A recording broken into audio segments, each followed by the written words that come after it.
حضرت مخدوم اشرف جہانگیر شبنانی رحمۃ اللہ تعالیٰ علیہ فرماتے لطائف شریفی میں، یاد رکھو کہ شریعت پرکھنے کی کسوٹی ہے، شریعت پرکھنے کی کسوٹی ہے۔ شریعت پر ولی کو پرکھا جاتا ہے، ولی سے شریعت نہیں پرکھی جاتی۔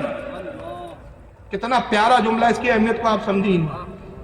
اور آج زمانہ کیا آ گیا، ہمارے پیر صاحب ایسا کرتے۔ ابے تیرے پیر کی حیثیت کیا ہے، یہ بتا کہ شریعت کیا کہتی ہے۔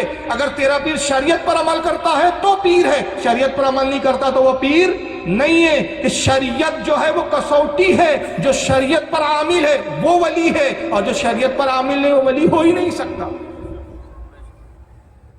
بلکہ یہاں تک کہ حضرت جنید بغدادی رحمت اللہ تعالیٰ علیہ جو غوث پاک کے دادا پیروں میں ہیں، فرید الدین عطار ان کا یہ قول نقل کرتے تذکرۃ الاولیاء صفحہ 212 پہ، کہ فرماتے ولی وہ ہے جو اللہ رسول اور اللہ رسول کی اطاعت کرے، اور اس طرح وہ اللہ رسول کی اطاعت کرے کہ اس کے ایک ہاتھ میں قرآن ہو اور دوسرے ہاتھ میں حدیث رسول۔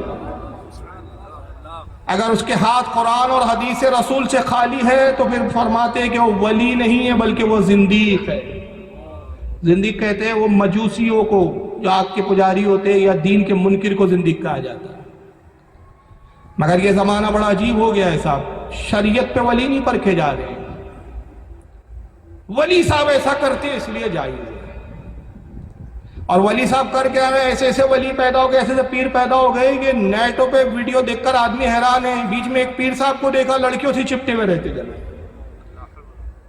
عورت چمٹو پیر صاحب ہے، ولی صاحب ہے۔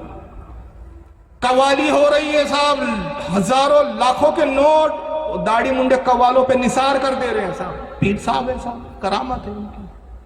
اور ایک عجیب نیا فیشن چلا، پھولوں کے اندر ہی دفن ہو جا رہے ہیں گردن تک۔ دیکھ ہوں گے اس طرح کے ویڈیو آئے، اتنے گلاب کے پھول ڈالے کہ پیر صاحب کی گردن دکھ رہی ہے، باقی کچھ دکھ ہی نہیں رہا ہے۔ کیا ہے صاحب، یہ پیر ہیں، یہ ولی ہیں ہمارے حضرات۔ ارے کیا کرامت کیا ہے آپ کے حضرت کی؟ بھائی اتنے بڑے پیر صاحب ہیں کہ صاحب عورتیں پیر دباتی ہیں، بڑے بڑے سیٹ مرید ہیں۔ مولانا روم فرماتے ہیں کہ یہ ولی نہیں ہے بلکہ کیا ہے، کارے شیطان می کند نامش ولی، گر ولی ایس تو لعنت بر ولی۔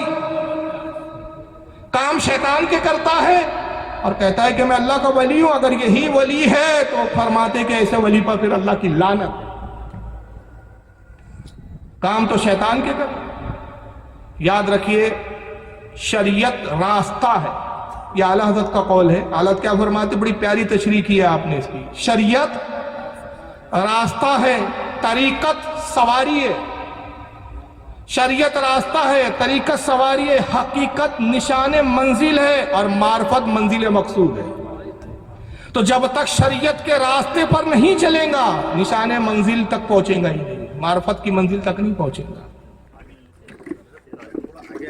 آگے آ جائیے بھائی، تھوڑا سا پیچھے کچھ لوگ کھڑے ہوئے ہیں۔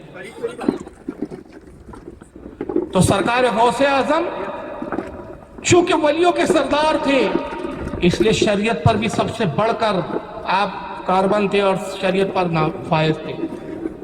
یہاں تک کہ لکھا گیا کہ ایک مرتبہ آپ سفر میں پیاس کی شدت محسوس ہوتی ہے، اچانک کالے بادل چھاتے اور بارش ہونا شروع ہوتی ہے، یہاں تک کہ زمین پوری جل تھل ہو گئی۔ آپ نے کچھ پانی کو نوش فرمایا، پھر وہ کالے گھنے بادل چھٹے اور ایک نور ظاہر ہوا، ایک روشنی بڑی تیز، اتنی تیز روشنی کہ آنکھیں چندی آ جائے، اور نور سے آواز آتی ہے، عبد القادر میں تیرا رب ہوں، عبد القادر میں تیرا رب ہوں، اور عبد القادر تجھے خوشخبری ہے کہ میں تیری عبادت اور ریاضت سے بڑا خوش ہوا، اور جتنے حرام کام تھے سب میں نے تجھ پر حلال کر دیے، نعوذ باللہ، حتیٰ کہ میں نے تجھ پہ آج سے نماز بھی معاف کر دی۔